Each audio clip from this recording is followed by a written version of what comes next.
Hello and welcome back to episode 386 of Working on a Mini That Isn't Mine. I know these videos don't get the best of views and maybe a bit boring or whatever, so I'll try and condense this down as much as I can. So R56, as you all know, the subframe is now in, and I've tightened up all the bolts and blah blah blah. What we'll do is I will spin you around. So yeah, subframe is in. Some of the eagle-eyed viewers would have noticed that I only primered the subframe when it was on the ground, and what I did was when I got it in the car, I then sprayed it black while it was on the car.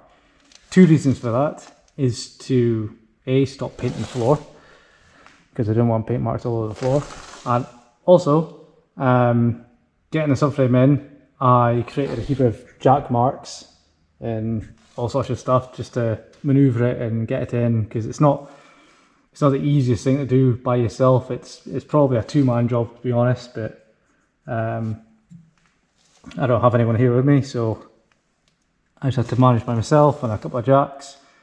So yeah, there was marks all over the bottom, so it's all now freshly painted and looking very nice, even if I do say so myself.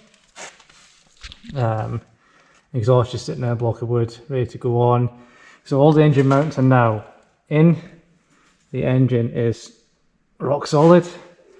So yeah, subframe in, engine is bolted to the subframe because there's a rear mount.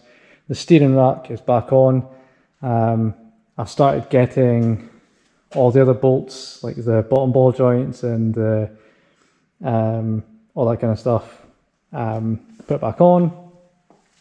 So now it's time to put the front end back on. Like I say, these videos don't get the best of views, so they're obviously not very interesting or whatever, because obviously this isn't a race car, it's not even my car. So I'll tell you now, this episode will not conclude until the car gets started. So you will see this car running in this episode. He says, not knowing that the engine actually runs. But yeah, I'll endeavour to make this car run by the end of this episode. Anyway, we'll crack on, we'll get the front end on the car, get the exhaust hooked up, and we'll take it from there. Right, so here's a complete front panel ready to go back on. There's quite a few connections you need to try and line up. So we've got the aircon, got an aircon connection here, and it also runs out over to the other side to the compressor.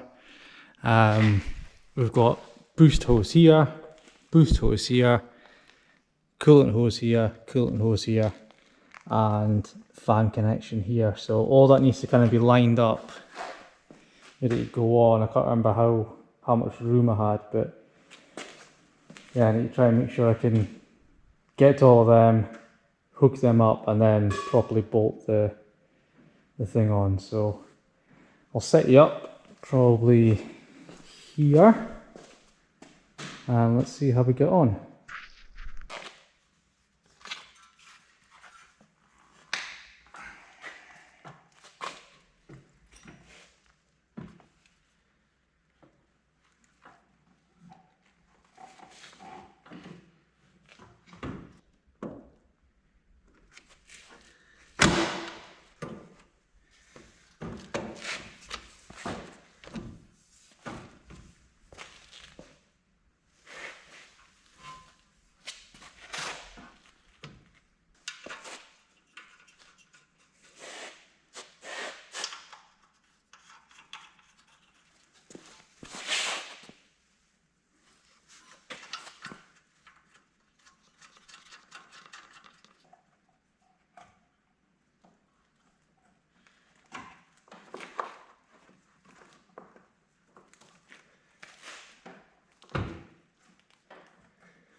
Here's a top tip. If you need to get to the AC connection on the back side of the compressor, what you do, deep 10mm, 3 1/4" extensions into a 3/8 extension into a 3/8 ratchet. Look at that.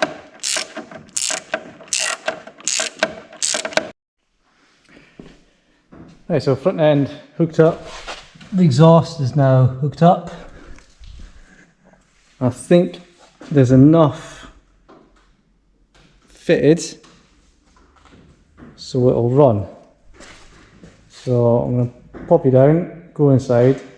I've already hooked up the battery, and we'll see if it turns over.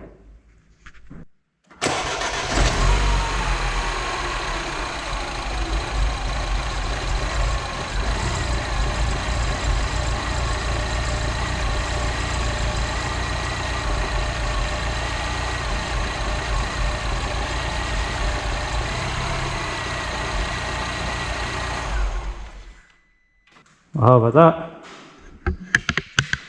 It works. Obviously it's not running great because I don't know how long this engine's been sitting. I do have a service kit for it, so I'll be doing that. And obviously there's various lights and stuff on the dash because of, well, still half the front end is disconnected, ABS sensor is disconnected, so still quite a lot of lights and stuff on the dash, but nothing I can't sort. But yeah, so now we know the engine runs, let's work on making this look a bit more like a car.